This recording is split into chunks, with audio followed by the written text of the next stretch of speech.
Yo, what's up? Welcome to Kinda Funny Games Daily for Wednesday, January 17th, 2024. I'm one of your hosts, Blessing Adeoye Jr. Joining me is the Nitro Rifle himself, Andy Cortez. Good morning, Blessing. Good morning, Andy. I'm getting that the Tetris effect, but for Valorant. Oh, where you're just seeing That's all I'm seeing.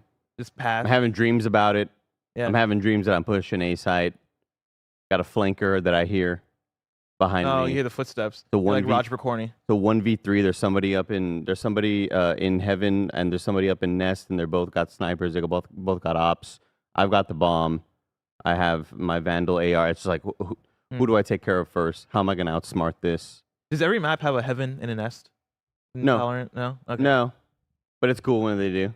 Okay. Because you sound like SEAL Team 6. Yeah, because somebody's up in heaven, and I'm like, is that just the fucking Yeah. blanket? Is that like when somebody's jungling in Dota or whatever? Yeah, whenever there's a map called Ascent, and there's heaven up top, and then there's hell at the bottom, down below. Oh, that's depending sick. on where they're at. Yeah, it's so cool, dude. I feel like every multiplayer genre needs to do that. Like, can we do heaven and hell for fighting? I guess that's good for your strive. There's always call outs, right? I always think back to playing Halo 2, and then Abe Froman was like one of the areas of one of the maps, and in here it's really cool because they have like the map, and then they'll show you like what each area is called. Mm-hmm. One of the areas is called pizza, because Okay. there's one of the I guess decorations. It looks like a pizza shop or some shit like that. I forgot what. So you call that pizza, and you call that garden or whatever the hell. You call that tree because there's a big tree there. Valorant, I just can't stop freaking playing this game again. It got me again, dude. He's back. I'm like having that with games that I can't talk about, where I'm like, it's great to be here. You know what I mean? Like, it's that thing where I'm like, man, video games are happening. I put up a tweet a few days ago. I think I might have said this yesterday too. It was like, just video games. Shadow of the Erd Tree effect. I know, dude. I fucking wait till they get their hands on that. Yeah. Speaking of video games, I still have open my tabs from yesterday when we were doing our video game fantasy draft. Go over to kindafunny.com/YouTube. No, you go to over to youtube.com. Try that URL. I said and usually when I fuck up and I do kindafunny.com, I can just say Patreon because usually I'm like throwing a Patreon. But I was like, kindafunny.com/ we don't have a quick link to get to YouTube.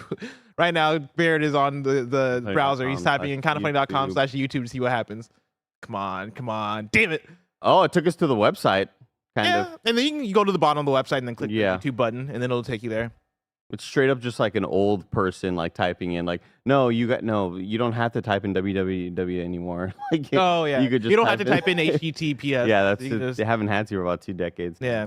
But we did our face draft yesterday. You can listen to it now on the Gamescast feed. And I'm strategizing still. Good. I opened up the tab and I started looking at the games that I had written down, and there's quite a few games I have listed that are left where I'm like, I could bid $1 for this thing. Same. Maybe get it in. Yeah. Last night, on the drive home, I'm Barrett's Uber driver in that moment. And Barrett's just relaxing, feet kicked up. He reclined the seat all the way back. And I can't relax that much in a car. I'm just driving. I'm just like, falling asleep. I'm going like this to not show Andy getting ahead of the what I'm up game to. right now. Jesus, dude. Here I am trying to look for Assassin's Creed Sapphire, whatever the fuck the next one's called. Fuck. I didn't even think about that. Assassin's Creed Red? With Jade? Well, Jade's the mobile game. Yeah, Red, I believe, is the one in Japan. Yeah. That'll be part of Assassin's Creed Infinity. And I think the streets might be saying it could be this year. Or at least I think it's the next Assassin's Creed. Which, if you're going by Assassin's Creed cadence, I feel like that could very likely be this year. Because this last one was a small Assassin's Creed. Assassin's Creed Ghost Protocol's next year, right? You're thinking of Hexy. Okay, gotcha. Which is similar. I understand the confusion, you know? I see. Hexy has witches. You're thinking of the ghosts. Rogue Nation is 2026. Yeah, Assassin's Creed. Fallout is 2020. Not as good as the best one, though. Assassin's Creed 3. You know what I mean? Good one. Yeah, fucking God. Mission Impossible 3 is fucking sick. I mean, good lord. Philip Seymour Hoffman, villain. Rest in peace. Rest in peace. Philip Seymour was doing his thing. If I could bring back one dude from the dead, he'd be top 10. Yeah, okay. I was gonna say, that'd be the first pick. Well, he'd be up there. He's up there for me. Yeah, he'd be up there. It's him. One of them Beatles. Just one of them. Just to see. Wait, how many of them are dead? Two are Pat. Oh, damn. George Harrison, John Lennon. I guess the list is really long. Yeah, people who I'd like to bring back. That's a different conversation for a different show. Here, Let's talk about video game news, because today's stories include why Baldur's Gate won't come to Game Pass, Dave the Diver's dev's new game, and more, because this is Kind of Funny Games Daily. Each and every weekday, we run you through the nerdy news you need to know about live on YouTube, Twitch, and podcast services around the globe. If you love what we do, support us with the Kind of Funny membership on Patreon or YouTube to get all of our shows ad-free, watch us record them live, and get a daily exclusive show. Real quick. Somebody in the comments said, not Martin Luther King Jr.? I was thinking about No, Luther King I wouldn't Jr. want to bring him back because we're gonna break his heart. He's gonna be like, "You're still doing this shit? You still haven't fixed this shit?" And also, they'll take him out again. Like, it's the fucking U.S. government. They'll find a way. Damn, dude. If you're watching FBI, get a like and comment down below. Give us the Kind of Funny membership in the comment section down below. And then for a chance to be a part of the show, submit your thoughts and opinions as YouTube super chats as we go. Housekeeping for you. A new Kind of Funny Games cast is up right now, like we talked about. It's our video game fantasy draft. You can watch that over on youtube.com/kindoffunnygames or on kindoffunny.com/YouTube. And like, at least stick around for the first round. You know, maybe Fantasy Critic isn't your thing, so you're not like as into this episode, but at least get to Mike's first pick.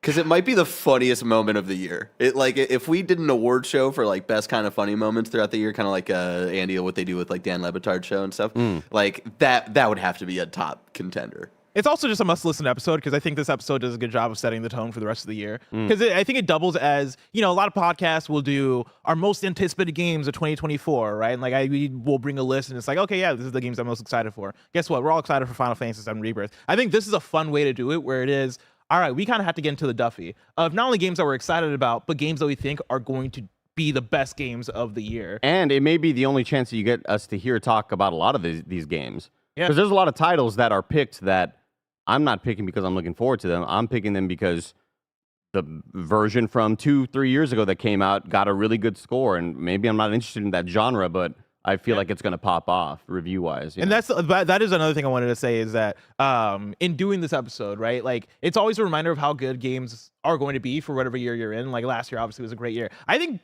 people are underrating this year. Like I'm not saying this year is going to be as good as last year. I don't know if this year is going to have Baldur's Gate 3 and Tears of the Kingdom and stuff, but I look through the list and I'm like, yo, the games that didn't get drafted, which I believe, if I'm doing the math correctly, like 35 games got drafted because it's 5 times 7. 35 games got drafted yesterday. And I'm looking at a list where I'm like, fuck, dude. Like, there's still games here that I'm excited about. Yeah. You know? Do I go for the Stellar Blade that could or could not somehow come out? I'm looking at a game like, and I'm not going to say all these because I'm trying to keep some of these to myself, but like Lost Records Bloom and Rage was like the Don't Nod game announced. I think it was at Game Awards. That looks like a return to Life is Strange. Right. And that game looks dope as hell. And if that game is a return to form, I think that game has the potential to be big for at least a group of people. And I'm looking at that like, yo, that's exciting. Like, this is an exciting year, let alone the things we did draft, like Paper Mario, Final Fantasy, etc. But yeah, go watch that episode. Have a blast. One of my most anticipated, I believe another Don't Nod game, Banishers. No, that's out next month. Remember, that was one that like we thought had come out already because it said it was out today. But yeah, it was like out today. It had been delayed. Yeah, we were like, "What the fuck?" It's like, oh shit. That's one that like I'm very kind of quietly interested in because it looked like them trying to do their darndest to make a not necessarily just a Souls-like, but like almost a God of War third-person behind camera combat game, and it's just such a weird out of left field choice for Don't Nod. Just not something you're used to seeing from that studio. Yeah. So I mean, they're that kind of studio because if you go through their history, right? Like they made Remember Me for PS3. I don't know if you remember me. Oh my goodness, yeah. Yeah, they made that. That was one that I thought was going to be like a monumental. Oh yeah, release. I thought for some reason in my 2011 brain or whenever that game came out, I was like, oh, this is the next Mirror's Edge. My Game Informer, I'm just like, holy shit, yeah, bro. like, oh, this is gonna be the next thing. Show my parents. But like, yeah, they made that. 18. They made the Life is Strange games. They made Jasant that just came out a couple months ago. Yeah. They made Vampire, and I know a lot of people that fucking love Vampire. Vampire? Yeah, Vampire.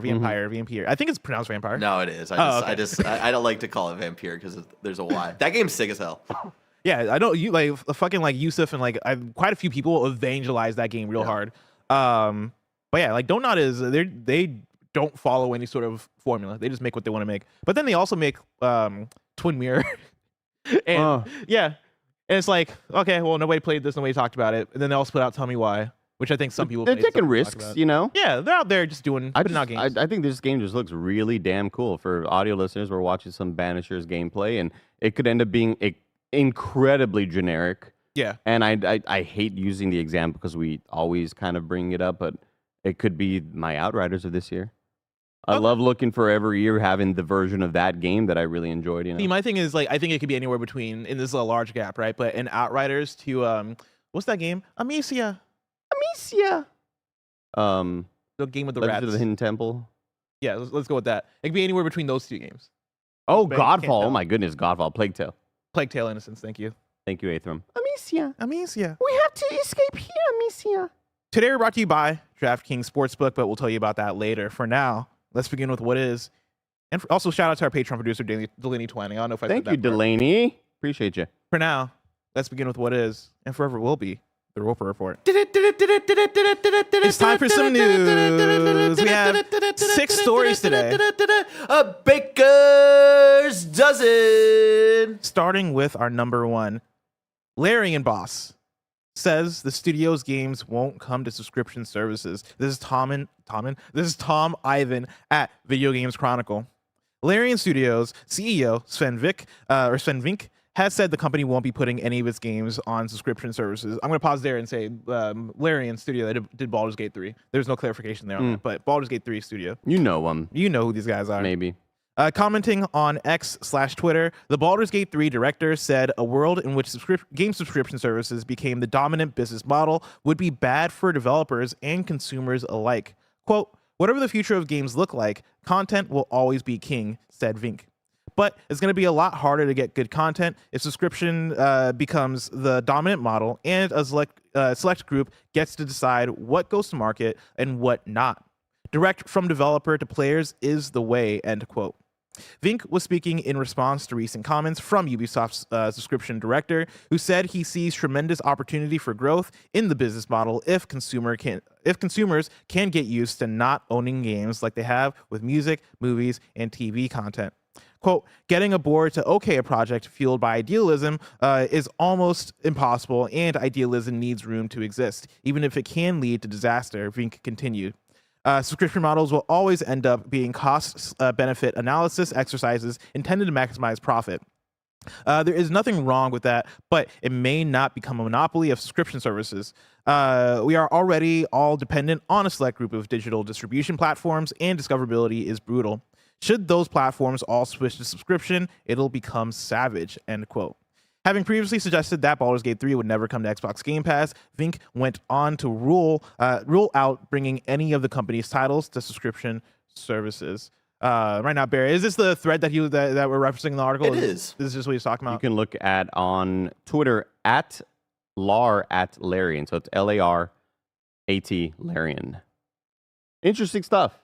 I totally get it. I think it totally makes sense. I do think they are in the most unique position out of anybody to be able to resist a lot of these requests to be put on subscription services because of not only their own like sort of self-made success, but they are the ones in less need of help, I would say. Mm-hmm. And so it puts them in a position where they would be the easiest to kind of fend off a lot of offers to try to get on, let's put you on GeForce Now, or obviously Game Pass was one of the first questions that popped up. I just wish there was like a bunch of billionaires out there that were just like, hey, I just want to, let me just fund this studio. You know what I mean? Yeah. Because like it's so rare to have a studio like Larian that is so independent and can do whatever they want, and you're so happy that they chose to not get bought out in a lot of different moments when they were being approached by publishers. Because we just don't really see this. They operate in a completely different fashion from what we're used to. We're used to the big names up top putting a deadline and saying, okay, enough. We delayed the game twice already. Enough. Let's get this shit going. Come on, bottom line, quarterly, whatever the hell. Like all the stuff that kind of makes us snore whenever we read about it in news, they are able to not have to deal with a lot of those pressures. And I just wish there was more of them like that. But on the other side of things, I also see heads of departments going, man, we could be kind of a lot more stable if we do get bought out, if we do allow ourselves to be purchased by whatever publisher. It's such a tough spot to be in, but I totally get it. I do think that if subscription models became the main pathway for game development, then you're going to see a lot of failures and a lot of stuff never even see the light of day. Yeah, I think there's a lot in here to get into, because I think there's parts of what he's saying here that I agree with, and then parts of it where I'm like, oh, I don't know. Like, the first thing I would point to would be Matt Piscatella, who is the head of, I always forget the name of it because they changed the name, the head of Circana, the executive director of Circana, which used to be NPD, which is like, yeah, they're the ones who track a lot of video game sales, right, and a lot of video game business stuff. He tweeted out, subscription growth has flattened, and sub-services on console and PC platforms accounts for only 10% of total video game content spending in the US. I get that some people want to protect their preferred model, but the idea that subs will become dominant is unsupported by data. Subs have been more additive than cannibalistic, and offers players, devs, and pubs more choice in how to play or how to go to market. Fear-mongering on this topic is quite unnecessary. I find that fascinating, just for the idea of, like, I think a world where subscription becomes the dominant thing, I could see the concern just in terms of things needing to change, right? How you make your games needing to change, how you monetize your games needing to change, right? It's the way that we look at mobile. And when we talk about mobile games, I think a lot of people roll their eyes or at the very first blush have a bad impression on what that means. Because when you think of mobile, you think of nickel and diming, you think of free to play, you think of, okay, I'm going to get 3 chances at this thing and then have to refresh tomorrow when they reload my coins or whatever you're doing. Oh, I can watch this ad of a weird movie or something like that. Yeah, or I can like watch this ad of a game that's very obviously not real, but it looks interesting. It's like you break the wall and then the house falls. I don't know if you know the game I'm talking about. Of course, yeah. Like all these fake games. You like pull the pin and the water will flood the area. Yeah. I think these animations are so weird. Somebody last year, there was like a studio or a dev that like made all those games and put it on Steam, which is pretty sick. I know who you're talking about. Yeah, I think, and the title of it was... It was like, here's all those games you thought were real or whatever. Yeah. But yeah, I think that is the concern with subscriptions wholly becoming the dominant way to play. But I don't think that there's an actual fear of that based on what Matt Piscatella is saying, right? Like, I think we're in a place where, and I think the place where subscriptions should be, right, is additive, not necessarily the whole thing. Because I think the more you can diversify ways to make money, then the more options you have as a developer or publisher to put out your game in a way that is going to suit you. And I think for Baldur's Gate 3 and for Larian in particular, what you say about them is true, right? Like, these guys are an independent studio, but they're also a large independent studio, right? They have hundreds of developers. They're able to make games on AAA scale. They're able to make games that sell a lot, right? Like Baldur's Gate 3 had really, really good sales, and that's a game, again, that's a CRPG. That is a top-down D&D style RPG that typically wouldn't be associated with selling millions and millions and millions of copies, and they were able to do that because they're able to provide such quality with it. And I think they're in such a unique place. And so, yeah, like, sell your game. Like, don't put your game on subscription platforms if that's not going to get you the bag you want. I can also see on top of that, like, Larian/Sven maybe also thinking back to the like Microsoft court hearings where you had the documents that talked about what they're looking at for getting games on a Game Pass and like the amount of money it would take to get games on a Game Pass. And it's like, for all these AAA games, they're talking about like $50 million, $100 million, all this stuff. And then you get to Baldur's Gate 3 and they're like, yeah, like probably $5 million. And I can see, if I'm Larian and I see that, I'm like, we're never put our games on subscription platforms because we made way more than that just by selling our games ourselves. So I can see them being like, yo, fuck that. But yeah, no, I mean, I think a lot of what he's saying is interesting, right? Like, I also look at the part where he says, you know, it's going to be a lot harder to get good content subscriptions become the dominant model, and select groups of people decide what goes to market and what not. You know, direct from developer to players is the way. And there was another quote here where he was essentially talking about, here, getting a board to okay a project fueled by idealism is almost impossible, and idealism needs room to exist. I think the problems that he's talking about with subscription, I think, are also present in the current model as well, right? Like, I think we also live in like, when you look at just the typical, I guess, like, structure under capitalism, right? We live like, in a subscription society. Yeah, I think we even under subscriptions, if you want to talk about, oh man, like, it's going to get harder to allow your, like, this dream of a product that you have to make it to the consumer. I think most people already suffer with that anyway, right? Like, most people, even under a model where you're buying and selling your games off of Steam, you're still dependent on people loving that thing and buying it, and like you're at the whim of like an audience to actually show up for that thing. So I think, and also if you're under a publisher or under a parent company, you're still probably gonna have to answer to that parent company and make something that they think is gonna sell. So I think those problems exist anyway. But yeah, I don't know. I don't know what the answer is here in terms of like, you know, do we double down and go all in on Xbox Game Pass?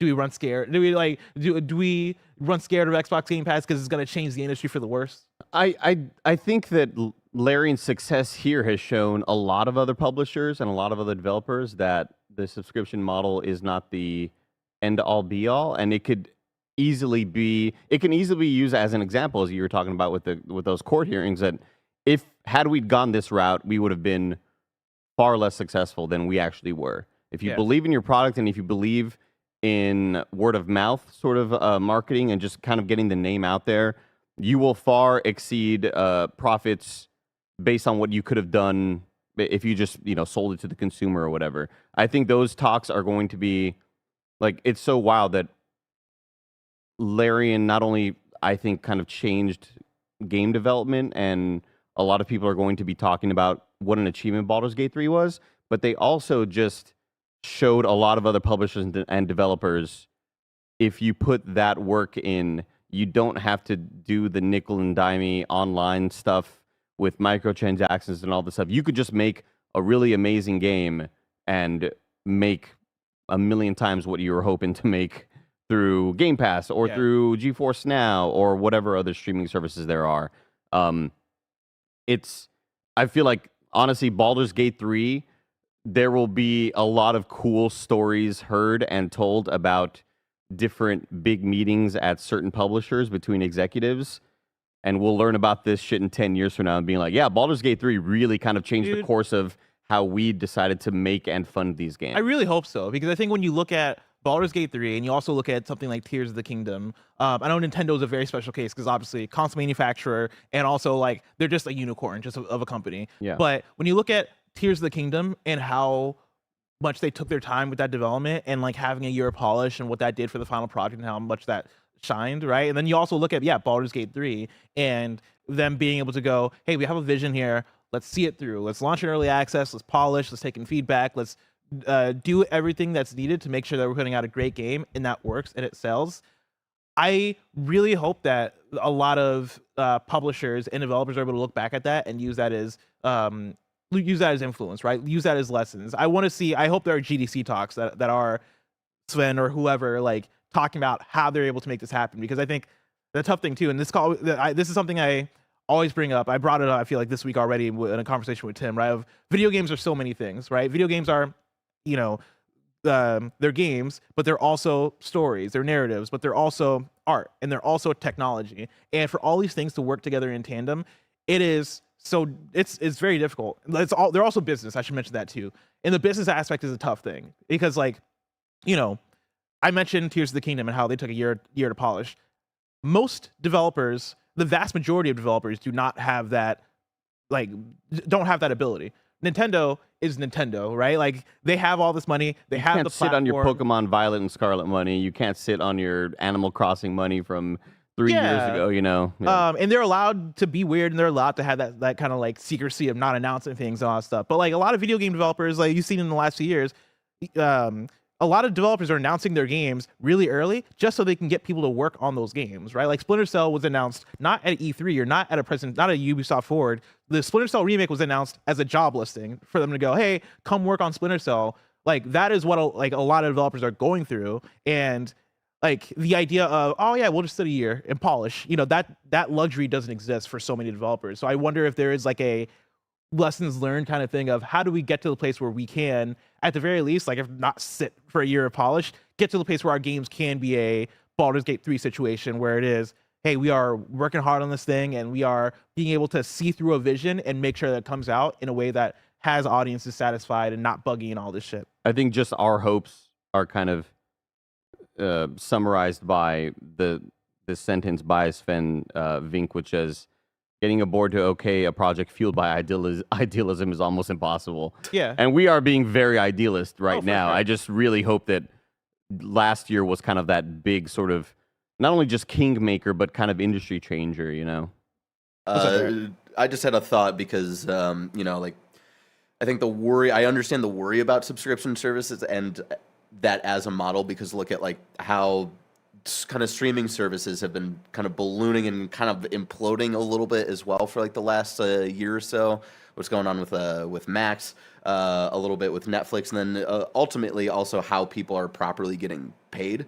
And I think that's like the kind of big fear. You know, I think a lot of the comments are going to be like, like stop jumping on Game Pass just because it's an Xbox product. It's not because it's an Xbox product. It's because the model has been used in other mediums and has definitely gotten to the point where it's not treating the workers correctly.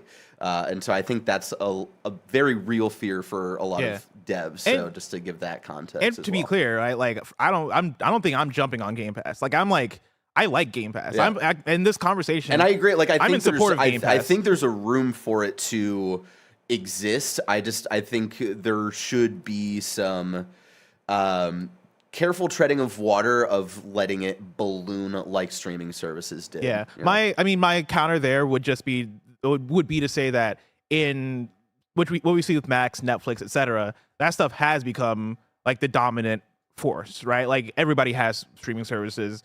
Everybody like a lot of movies. I think I think it'd be fair to say that most of us are watching our stuff through streaming services at this point. I don't know if we're there yet with video games, right? Like this goes back to what the Matt Piscatella thing is of like, again, I'll bring the tweet back up, right? He talks about how 10% of total video game content spending or subscription growth has flattened in sub-services on console and PC. I'd be interested to see what that number was for streaming services 13 years ago. Yeah. You know, well, like, no, and I'm not saying that we're never going to get there. I'm more so just saying like right now in terms of what the conversation is. Like he's saying it's flattened. I don't think Netflix with the streaming thing flattened at like 2011 and then picked right back up, right?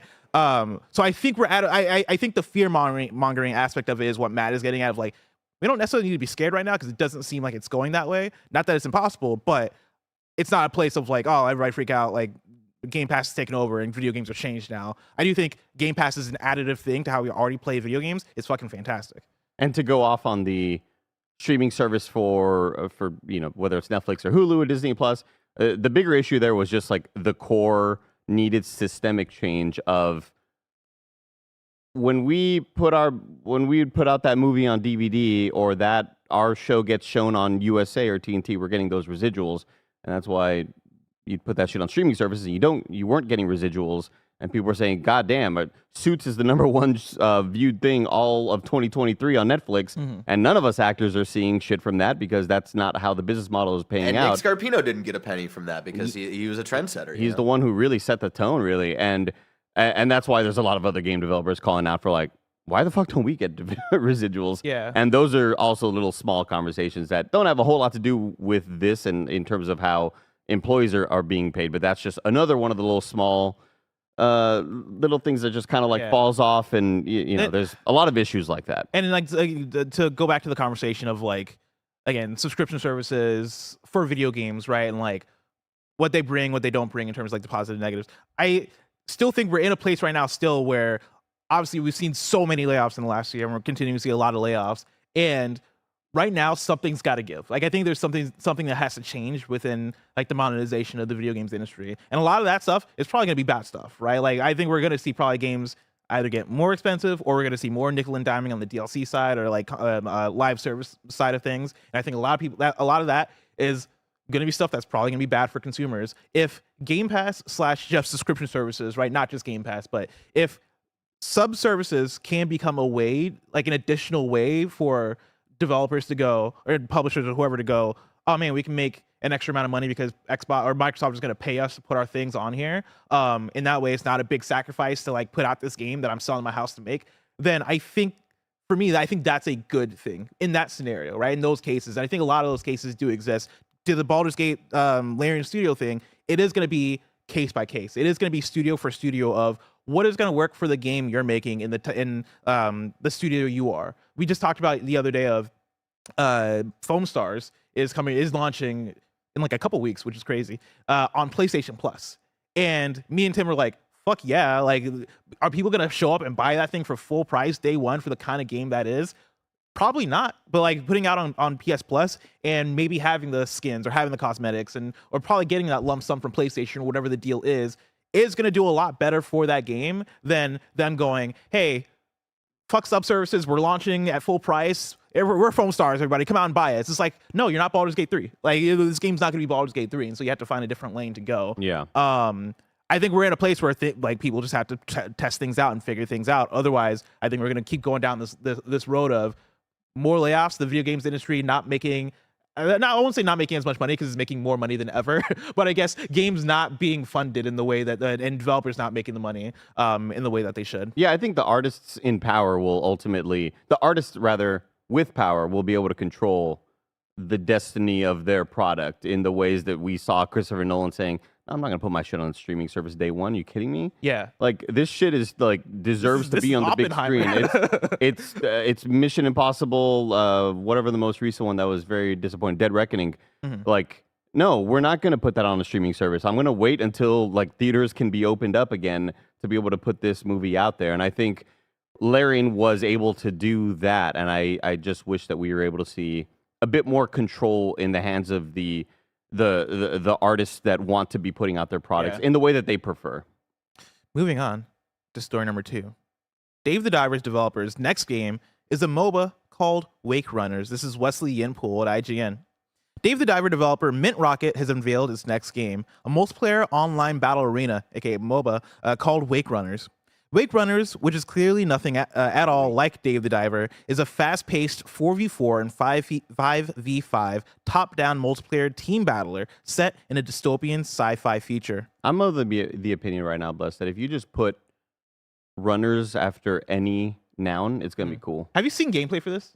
No. Watch the gameplay. I'm going to read you the synopsis. I can't wait for the end of the year when Andy makes the argument this best indie game. See, I can't wait for the end of the year where me and Andy are like, this is our top 10. Yeah, top 10. Because this game looks fucking sick. Well, did you know Mint Rocket, it's 1.5 developers. Oh, shit. Yeah. It's crazy that 2 dudes are making 3 games. Well, no, it's one person and just a pair of legs. Yeah, it's just a singular torso, just kind of like bringing in the vibes and stuff. And they made it actually on a Nokia N-Gage. That's what they made this game on. Yeah. Damn. Quote, small, poor developer. A ravaged Earth is now the site of skirmishes between surviving factions, reads the official blurb.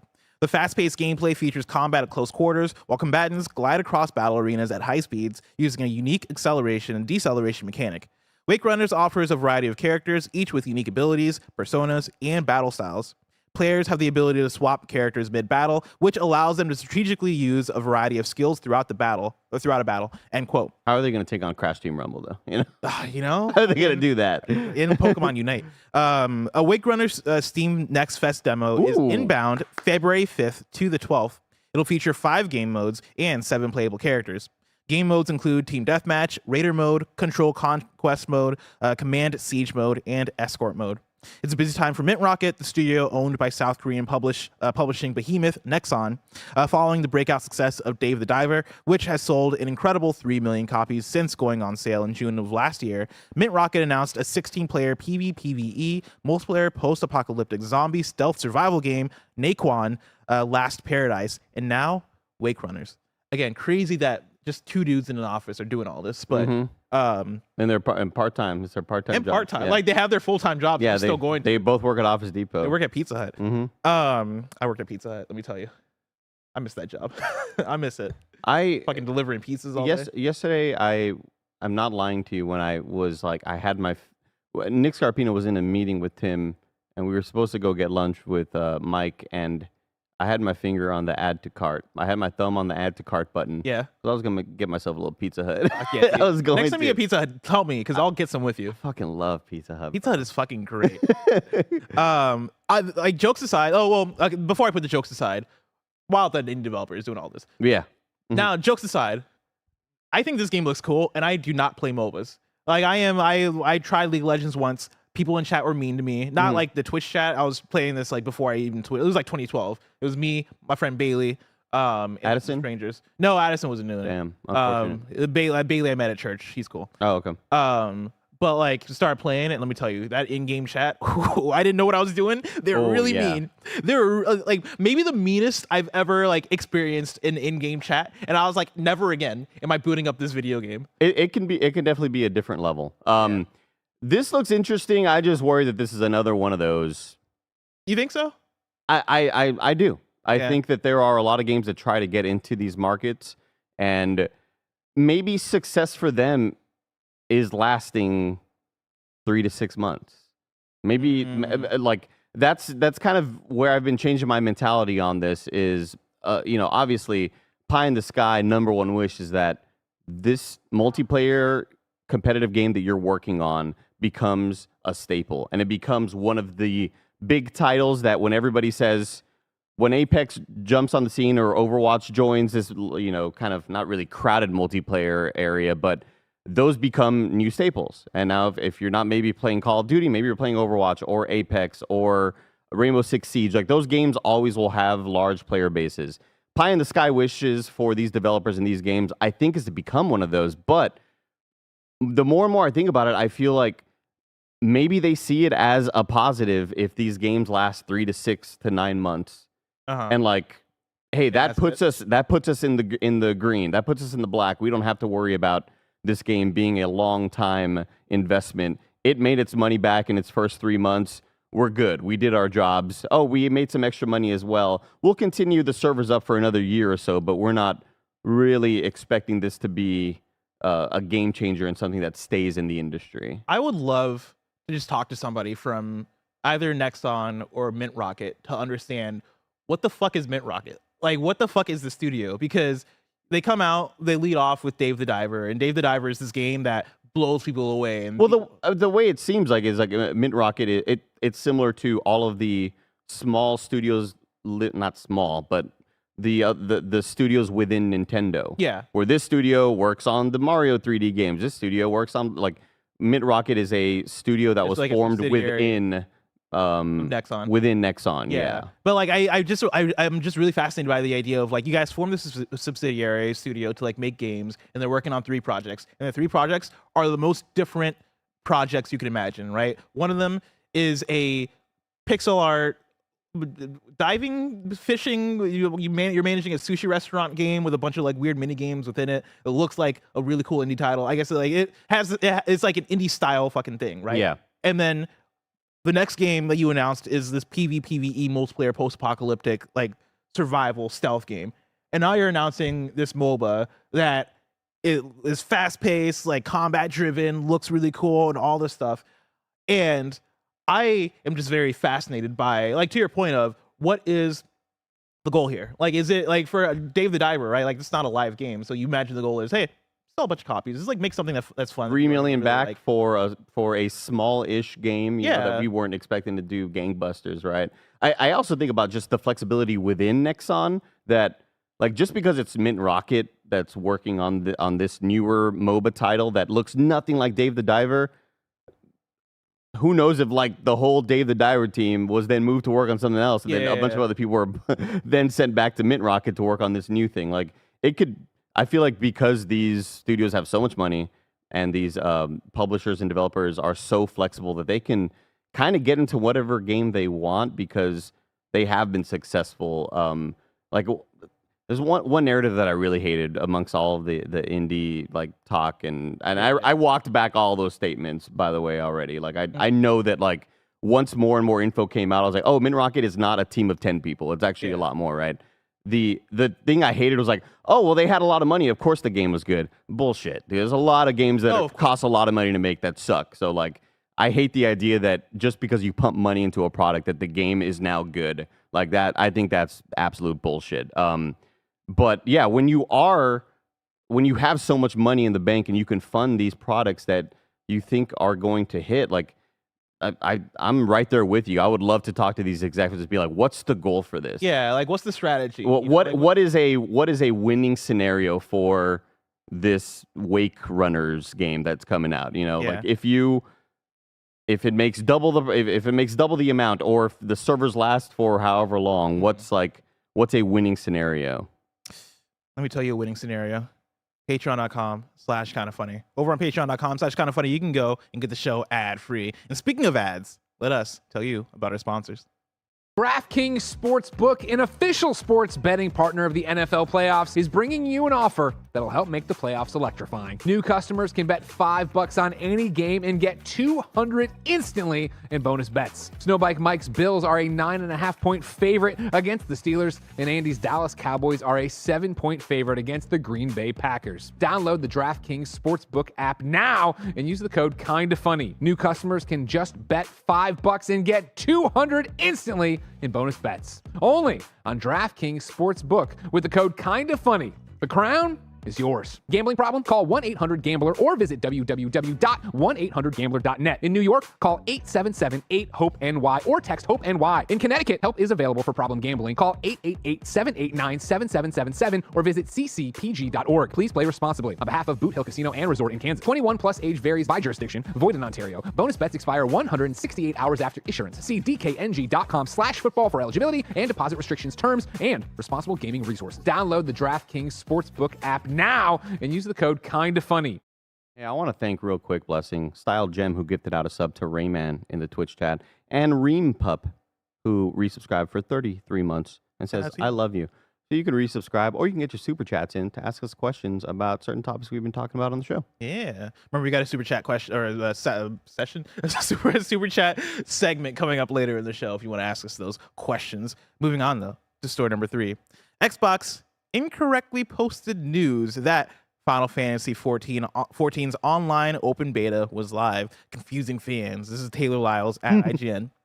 On Tuesday morning, you might have seen an Xbox Wire post announcing that announcement that said an open beta for Final Fantasy 14 Online is now available on Xbox Series X. If you caught it before it was deleted about an hour later, Xbox has now publicly announced that it made an error in sharing the news. I've been there, bro. Like, you schedule a tweet sometimes and like all right, I'm going to schedule this tweet.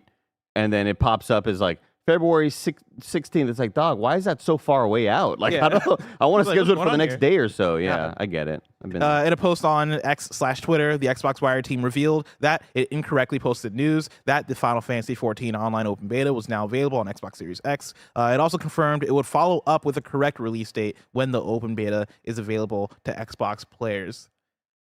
So, interesting how this post a couple days before an Xbox developer _direct, you know? Weird.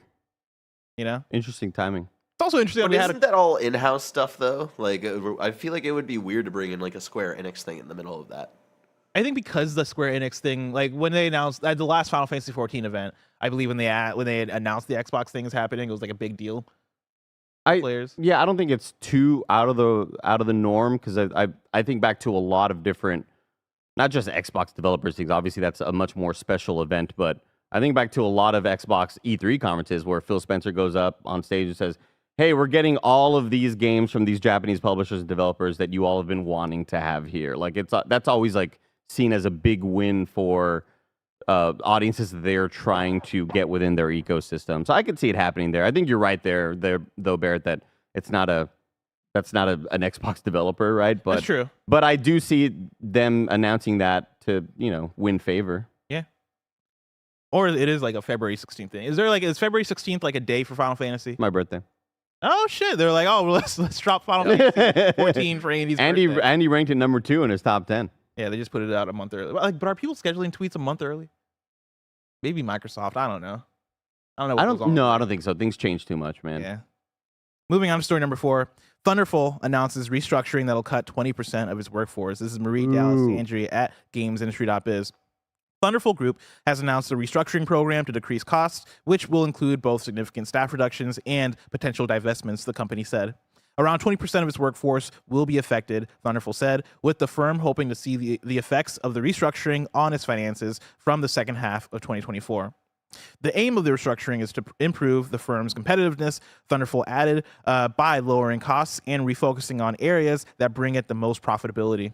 Quote, it's been difficult to make these decisions, and it saddens me that we'll have to say goodbye to many skilled colleagues and partners.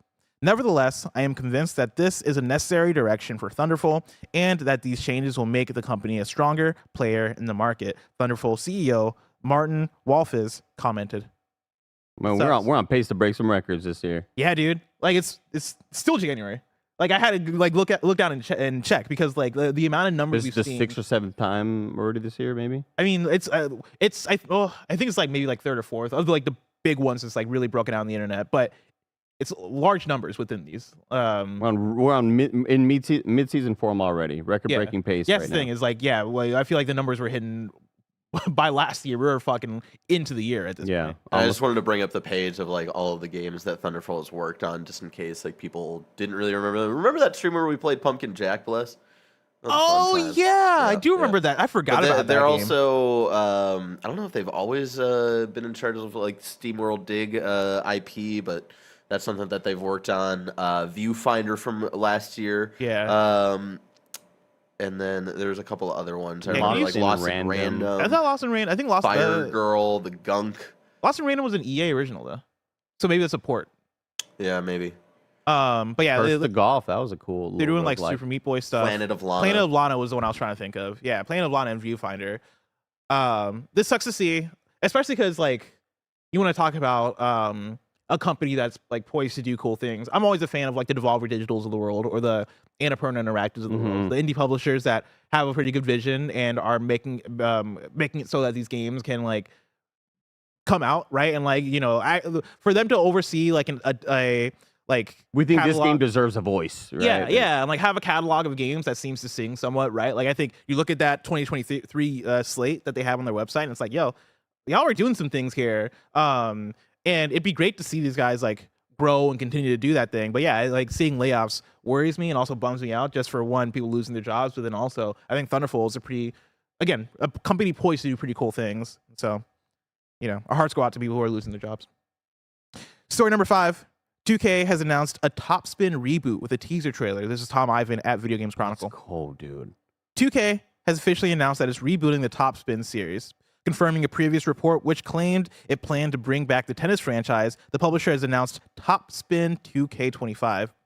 The teaser, which says the game is coming soon, was released to coincide with the start of the Australian Open this week. Quote, Top Spin 2K25 is the next must-play sports game from 2K that fully immerses fans into the world of tennis, 2K claimed. Quote, for more information on Top Spin 2K25, including release date, game features, and more, stay tuned.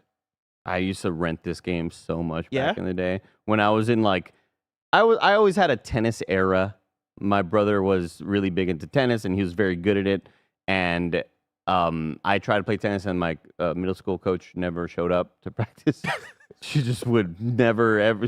I'd show up to practice. I'd be there. I'd be like, all right. At the back of the school, just smoking. So I'd like end up just walking home at like 4:30, and my mom would be like, "What happened?" I'm like, this teacher didn't show up again. So I never really ever fully That's played. insane. But I had an era where I was just like insanely into watching, and it was like when I first moved to Austin, Texas, and the Australian Open would play, and it's real bad hours over here. So I'd watch the Australian Open at 3-4 in the morning because it was going live at 3-4 in the morning, and then I was renting the game, creating my characters, but it just never quite hit in the way that like a 6 or 7 year old Andy was playing Mario Tennis. Yeah, exactly. That was the ultimate. I mean, even moment. me at almost the age of 30, I'm still like, yo, where's the next Mario Tennis? Yeah. God, it's fucking Switch 2 around the corner. I can't wait. I played a lot of Tennis Aces, and then maybe a month in, I was like, oh man, I think I ran out of steam. Yeah. But like for that 1 month, I was fucking in it, dude. I'm sorry to everybody that I like was dominating using Bowser Jr. He was so OP. Dude, Bowser Jr. is fucking insane. Just the reach on that character. I want a rematch. Too bad. Too bad. Andy, Bowser Jr. had big reach. Just like all those big news stories that we just got through. Yeah. But if I wanted something smaller, say the tiniest news I needed to know about, where would I go? The official list of upcoming software across each and every that's not platform. it. Oh, Change shit. Where are you even reading that? I don't know. I just wanted to. Well, see, I read a comment that really kind of struck me in the chat. Yeah. So then I started not reading it. The comment that struck me was Mario Tennis Aces, like the best newer sports Nintendo game easily.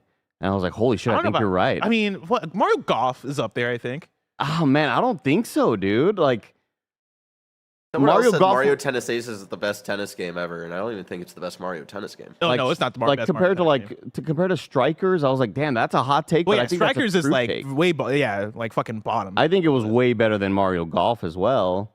I don't know. Well, it's tough. I definitely stuck with it the longest. Me too. But I don't know if it's a really I feel like right high now bar we're setting with it. Right now, if you came up to me and were like, "Hey, you want to play some Mario Tennis Aces or you want to play some Mario Golf?" I'm going with Mario Golf for Switch. Damn. All right. Yeah, like I think Mario Golf. But I also just think that's golf. I think golf sports games are just fucking great. Yeah, they are. They really are. You need to go to our last story, the Wii News channel, where we cover all the small news items you need to know about. Time for story number 6. Wii News. GTA 6 surpasses Minecraft to become the second most watched game trailer. This is from IGN, but the GTA 6 trailer isn't even halfway to overcoming the #1 most viewed game trailer. However, that record belongs to a 2012 mobile endless runner called Subway Surfers. Wow. Most watched video game trailer on YouTube. Well, I guess it's always at the bottom of everybody's like stand-up comedy clips on TikTok, so maybe it's an aggregated. Yeah, like they pull all those Yeah. clips together. And I wonder if the commercial for Subway Surfers appears in like your ad before your YouTube video. Does that count as a view? Because I could see, because I feel like I've seen Subway Surfers ads just fucking constantly. Yeah, same. An Atari spokesperson has said that the plan for an Atari-themed hotel in Las Vegas is not dead yet. Ace Combat 7 Skies Unknown Deluxe Edition is coming to Nintendo Switch on July 11th. And then Prison Architect 2 launches March 26th on Xbox Series X and S, PS5, and PC. And that's it for Wii News. Now it's time for NVIDIA GeForce update. Of course, we partnered with NVIDIA to keep you updated on all the latest GeForce RTX additions to your favorite games. Not too long ago, NVIDIA was talking about putting its performance-increasing DLSS tech in over 500 PC game titles. Well, the news out of NVIDIA today is that they have put their latency-reducing reflex technology in over 100 PC game titles, including nearly every one of the top 10 competitive shooters. NVIDIA Reflex is a tech that practically anticipates your in-game movement and actions and reduces the amount of time it takes from mouse click to seeing the action happen in-game.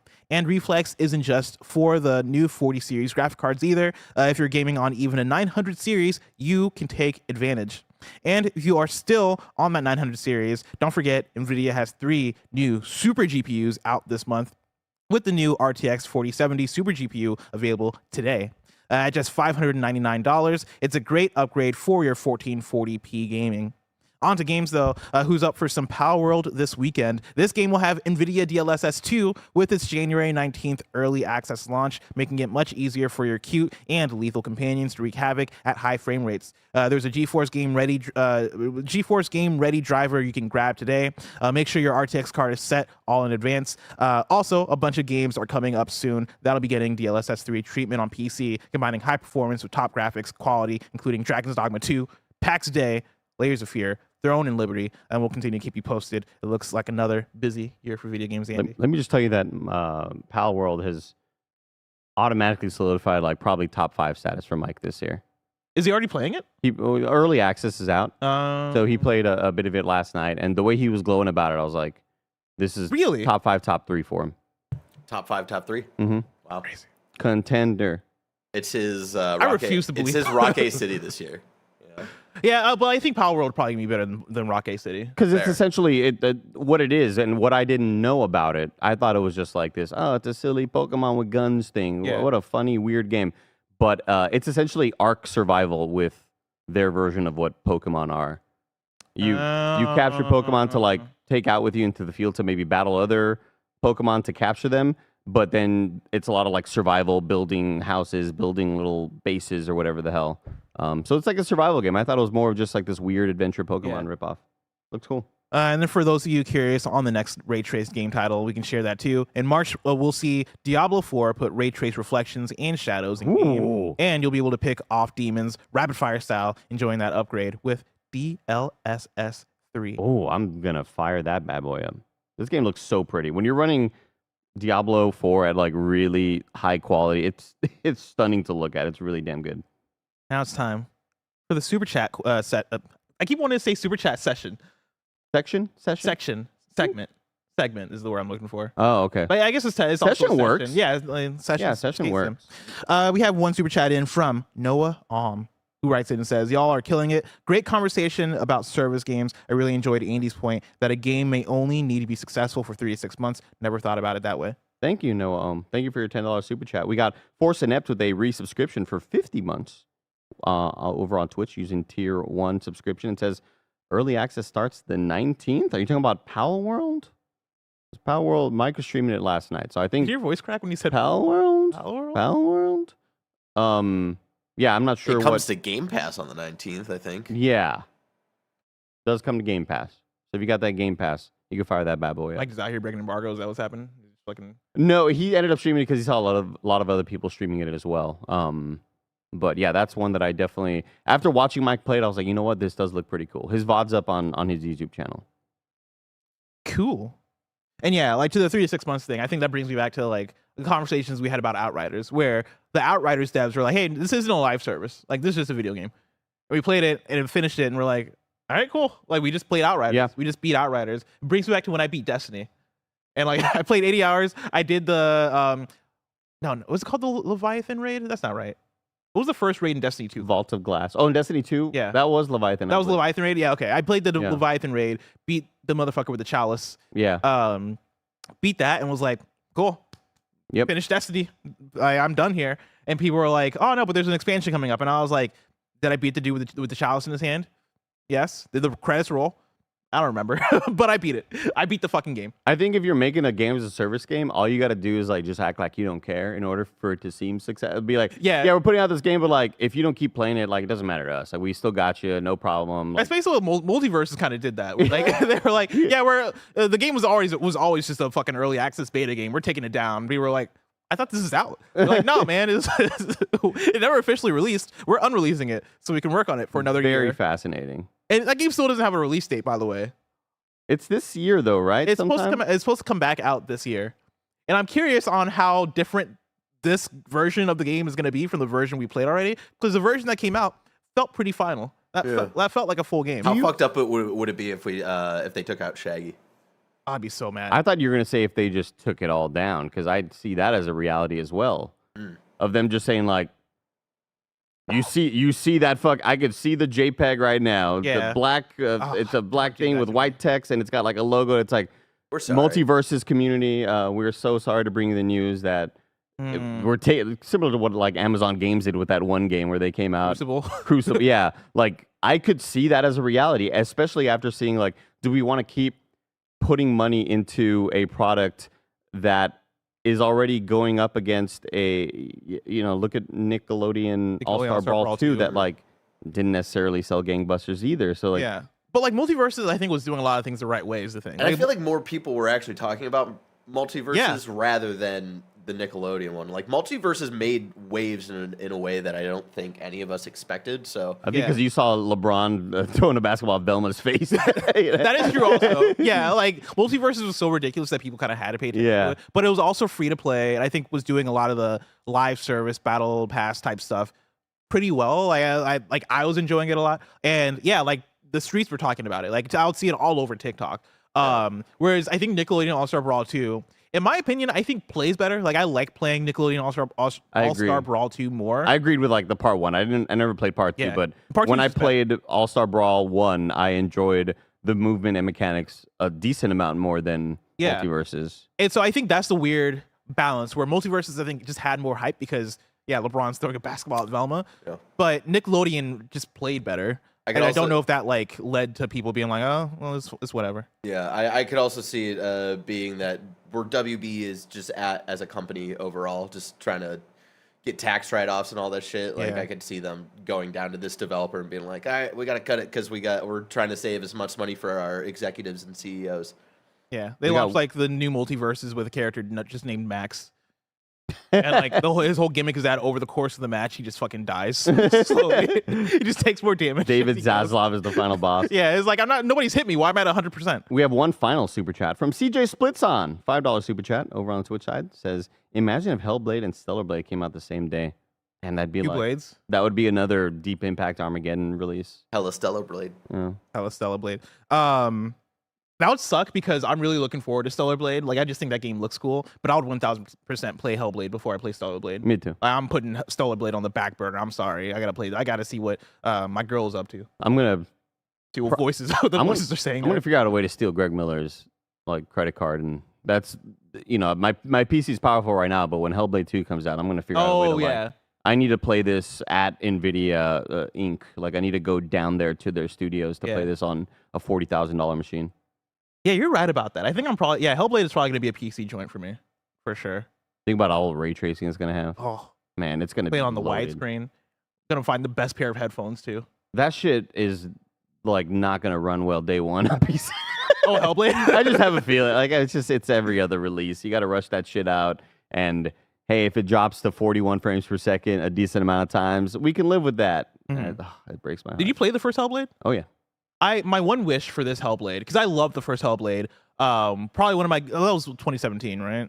First time I played it was an NVIDIA sponsorship because they added ray tracing to it, and I played it over the pandemic with I think it was me and Mike for most of it, with Kevin as well. Mm-hmm. Really cool. Like I really enjoyed it. I think it was definitely my top 10 for whatever year that was. I think it was 2017. Yeah, and that was like a very strong year for video games. I burned the shit out of my tongue last night on some Progressive chicken soup. Chicken noodle soup. I heard progressive. Progressive. Yeah. Progressive chicken soup. And I'm like, whoa, like, did it vote like for Biden? Like, what's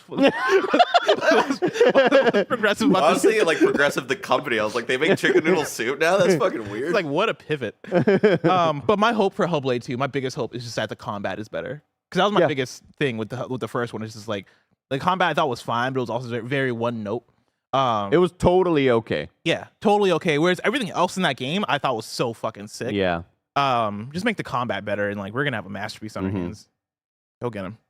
Now it's time for KindaFunny.com. People are joking about Biden being progressive. That was the only name I could pull. I'm sorry. It was the only name. KindaFunny.com says you're wrong. You're right, and let us know what we got wrong as we got wrong, so we can correct for those watching there on YouTube, listening there on podcast services around the globe. Radix says, Andy, you brought up GeForce Now a few times, referring to subscription/streaming services. To play a game on GFN, you typically need to own the game. GeForce Now differs from some other cloud services in that it does not generally offer a library of games included with the subscription. Instead, it allows you to stream games you already own on supported digital stores like Steam, Epic, and Uplay. And it works real well. Like the couple times I've used it because of just like testing purposes or whatever. GeForce Now is very, very good. I was just like trying to dive into the library of like, what are the other streaming services that aren't Game Pass? Yeah. And I just couldn't really think of anything at that moment. Ubisoft Plus. You know, games come out day and date on Ubisoft. Like Ubisoft games come out day one on Ubisoft Plus. Really? Yeah. I question it every time because Tim brings this up. He's like, like these games just come out day one. Plus part of Game Pass as well. Or it was, or something. I thought there was some partnership. EA had one at one point. Okay. It's very possible Ubi does as well. Man, we don't talk about that. These games just come out day and date on Ubisoft Plus. Man, I've been playing that Prince of Persia real good. Yeah? Real good. I gotta get to it. Real good. I'm juggling Redacteds right now. Well, I mean, speaking of juggling, like once I discovered that the combat has like a bunch of juggling in there, I'm like, holy shit, this is like next level type shit. Very good. And then Tundra Boy said, at the Final Fantasy XIV Fan Festival in Japan earlier this month, Square said they were planning to launch the beta on Xbox February 21st. There you go. How about that? We're probably not going to hear anything tomorrow at the Xbox Developer _Direct. That's it for You're Wrong. Of course, this has been Kinda Funny Games Daily. Each and every weekday, we run you through the nerd news you need to know about, live on YouTube, Twitch, and podcast services around the globe. If you love what we do, support us with the Kinda Funny membership on Patreon or YouTube to get all of our shows ad-free, watch us record them live, and get a daily exclusive show. Until next time, Game Daily.